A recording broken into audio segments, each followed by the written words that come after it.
BPL 2026 ষষ্ঠ match Rajshahi বনাম নোয়াখালী। ম্যাচটি শুরু হবে 29শে ডিসেম্বর রাত 7টায়। আসুন এক নজরে দেখে নেই দুই দলের সেরা একাদশ। রাজশাহী বাড়ির সেরা একাদশ। 1. তানজিদ হাসান তামিম। 2. সাহেবজাদা ফারহান। 3. নাজমুল হোসেন শান্ত। 4. আকবর আলী। 5. মুশফিকুর রহিম। 6. মোহাম্মদ নওয়াজ। 7. তানজিম হাসান সাকিব।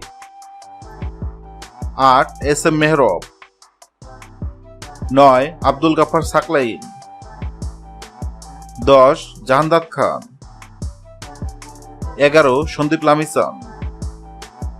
আসুন এক নজর দেখে নেই নোয়াখালী এক্সপ্রেস সেরা একাদশ। 1. সমর সরকার। 2. হাসানি খাইল। 3. হাবিবুর রহমান সোহান। 4. জাকির আলী অনিক।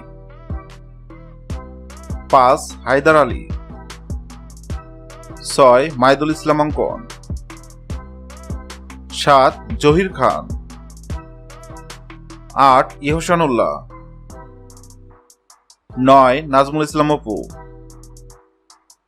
10. হাসান মাহমুদ। 11. মেহেদী হাসান রানা। হ্যাঁ দর্শক, বিপিএল 2026-এর ষষ্ঠ ম্যাচে নোয়াখালী নাকি রাজশাহী কোন দল জিতবে অবশ্যই কমেন্ট করে জানাবেন। ভিডিওটি ভালো লাগলে লাইক দিবেন এবং সাবস্ক্রাইব আমাদের চ্যানেলের সঙ্গে থাকবেন। ভিডিওটি দেখার জন্য আপনাকে অসংখ্য ধন্যবাদ।